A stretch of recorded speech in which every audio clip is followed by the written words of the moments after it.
When we think of Nan, most of us think of warmth.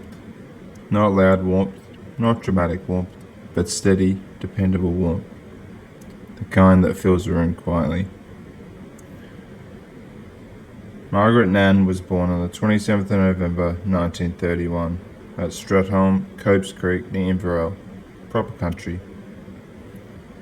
She was the oldest daughter of Rita and Harold Tutt, and being the eldest meant responsibility came early, and she carried it naturally. Her siblings were Neville, Lindsay, Helen, and Edwin, and she loved them all enormously. She went to a one-teacher school at Stanborough, 3 miles each way, by horse or by bike, which already makes most of us feel slightly inadequate. Later, she went to Inverell High School, then worked at the Inverell Pharmacy and the Burgess Brothers General Store. But when her youngest brother Edwin needed help with correspondence lessons, she left work and went back to the farm in Warrielda to support him. That tells you everything you need to know about her priorities. And then there was tennis. Every Saturday she would ride 11 miles home from work, change into her tennis gear, then ride another 3 miles to play. She loved the sport. She wasn't stubborn. Not really, anyway. She was competitive. There's a difference. She liked to win. And I suspect that particular trait has travelled very successfully through the generations. As someone who loves tennis myself, I'm quietly proud that Nan set the standard early. Although I suspect if I played her in her prime, I suspect she would have probably beaten me, and definitely told everybody about it. On the 6th of June 1953, she married Keith Wiskins.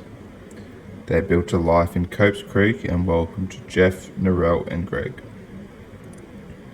Later in Tamworth, life changed suddenly and painfully when Keith passed away. Nan became a young widow with 3 children, and she just kept going. She worked multiple jobs cleaning and taking in boarders. She stayed steady. She made sure her children were cared for, educated and supported. Not loudly, not dramatically, just faithfully. Later, she then met Stan, or our Pa, and they married.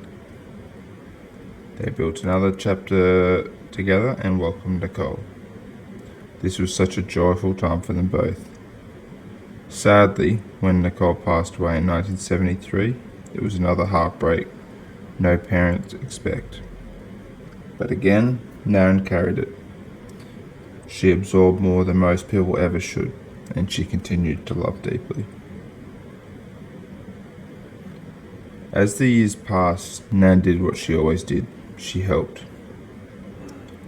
16 years volunteering with the Smith family, then with the Challenge Foundation and the Coaldale Kitchen.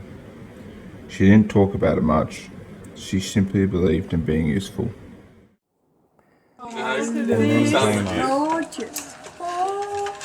Oh, look at him. Oh, look at him. You want to give me a kiss? Oh, you're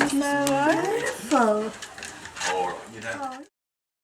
The grandchildren, and the great-grandchildren, and the great-great-grandchildren, Nan absolutely doted over us, every single one of us. I've nursed more babies than you've ever seen. Nan was reliable, patient, loving, always there, ready to support no matter what. And mind you, fully stocked with her homemade biscuits, scones, and of course a cup of tea. You never left her house hungry, especially me. You got to get the other road when she's in. No, I've She's got to like a give buffalo. my Everyone big gets boy knocked down. Benny, Must take come after your here. family. It's too good looking. Too busy kissing the dog. My He's cute, isn't he? He'll be a big nose. The big boy will be home soon, later. We always felt loved. She remembered things about you, small things, important things. She had that way of making you feel like you were mattered and were loved.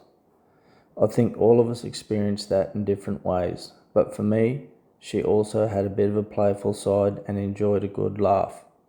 From a young age, I used to stir Nan about her false teeth, or I'd play with her super soft ears, and she'd always play along and laugh, and she'd always say, "Oh, Joseph." Katie's taller than me. No, not yet. Get that thing off me. Get that thing off me. But it's only a small detail, but one I cherish and hold dearly. For us grandkids, that laugh, that support, that love, that's what we all remember. She loved having us around, even when the house was loud and busy and slightly chaotic. She loved it. She loved the noise. She loved the presence. She didn't need to say it. We knew it by the look of the joy on her face. We love you, Nan. We always will. Nan and Pa travelled widely, back to the UK, through Europe, across Asia and around Australia. But wherever they went, Nan remained organised, prepared and probably with a tin of biscuits. She even bought them when she would come down to the Gold Coast to stay with us. It was a race to welcome them and find the tins that were in her car. There was a comfort in that. When I think about her now, I see a list of family accomplishments. I see someone who lived with quiet determination, someone who was very competitive when it came to tennis, but gentle when it came to people. Someone who worked hard, loved hard, and stayed. Through change, through joy, through loss, she stayed. Nan didn't need attention. She didn't need applause. She just needed her family around her. And we were lucky enough and very privileged to be that family.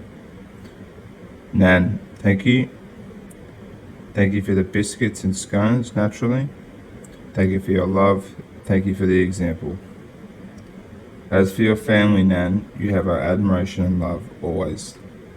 We miss and honour you.